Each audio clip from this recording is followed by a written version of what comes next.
Já parou para pensar como o crescimento muda a cara das cidades, dos bairros, das ruas e até dos rios? Basta lembrar que a maioria das cidades ou vilas, na época do Brasil colônia, surgiram próximas a rios. Mas ao longo do tempo, os rios foram sendo engolidos pelas cidades.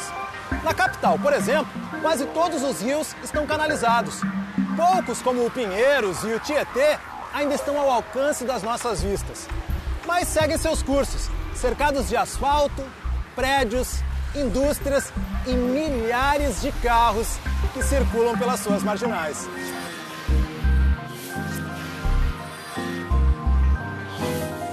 Dá uma olhada só nesse mapa antigo da cidade. Essas linhas azuis são os rios e afluentes. Agora, olha essa imagem de satélite da São Paulo atual. Onde foram parar os rios? É isso que a gente vai descobrir. Próxima parada é o Viaduto do Chá. O Viaduto do Chá foi construído em 1892 para a travessia do rio Anhangabaú, que passava aqui, ó, aqui embaixo. Agora, dá para acreditar num negócio desse? Um rio passando aqui onde hoje passam milhares de pessoas todos os dias.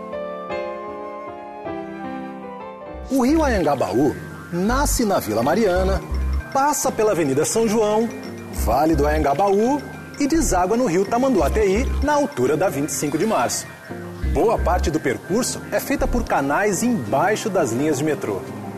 Professor, quantos quilômetros de córregos e rios tem hoje na cidade de São Paulo? Aproximadamente 1.200 quilômetros.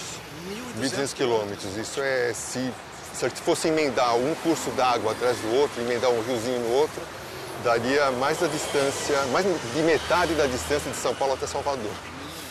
É a distância de São Paulo ao Rio Grande do Sul, quase 1.200 quilômetros. Justamente, é bastante pouco. Agora, desse montante, qual a porcentagem que é canalizada? Olha, quase metade. Quase metade? São 500 quilômetros aproximadamente, estão canalizados, sendo que desses 500, a quase totalidade está não só canalizado, mas escondido, está enterrado. Então você nem vê. Ou seja, a gente desconhece mais da metade dos córregos que passam pela cidade. Pelo menos metade dos córregos a gente não consegue ver. Nós estamos passando por cima de um dos afluentes do Anhangabaú, o córrego da Saracura, que corre sob a Avenida 9 de Julho. E agora, vamos pegar o outro afluente do rio Anhangabaú, o Ribeirão do Itororó, sobre o qual passa a Avenida 23 de Maio, o principal acesso de veículos do corredor norte-sul da cidade. Aqui de cima da ponte é que a gente imagina o peso que passa sobre o pobre Ribeirão do Itororó.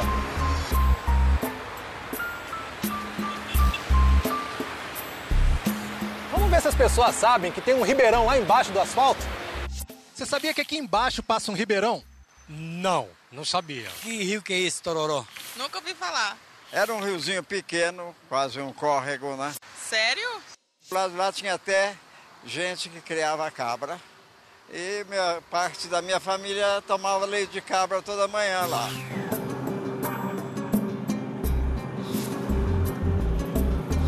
Muita gente que passa pela Avenida Pacaembu, na zona oeste da cidade, não sabe que ela tem esse nome por causa de um ribeirão.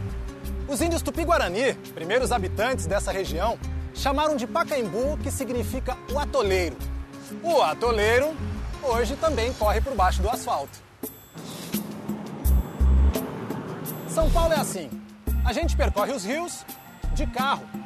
Aliás, canalização de rios tem sido a solução adotada há décadas para criar essa imensa malha viária. E também para combater as enchentes, comuns em áreas de muito asfalto e pouco escoamento. Bom, primeiro tem que pensar que a transformação é inevitável, né? Então sempre vai ter uma transformação.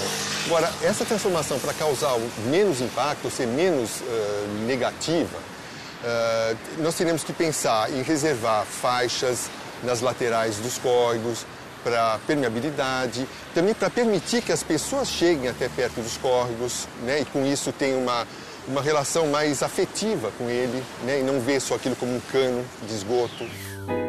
Vendo essas fotos antigas de lavadeiras no Rio Tietê, nadadores e remadores no Rio Pinheiros, a gente percebe como a relação das cidades com os rios mudou. No início da colonização, as vilas se formavam ao redor dos rios e córregos. As pessoas precisavam de uma fonte próxima para atender as famílias, os animais e a agricultura. O Tamanduateí, por exemplo, tinha 43 afluentes. E nos entornos desses afluentes surgiram vários bairros, como o Ipiranga e a Moca. Na medida que as cidades crescem, os recursos naturais ficam mais distantes dos moradores. E os rios são mais lembrados pelos transtornos do que pelos benefícios. Há muito problema, é ratazana, lixo. Ninguém consegue transitar na rua em tempo de chuva. Muita poluição dentro desse rio, muita sujeira.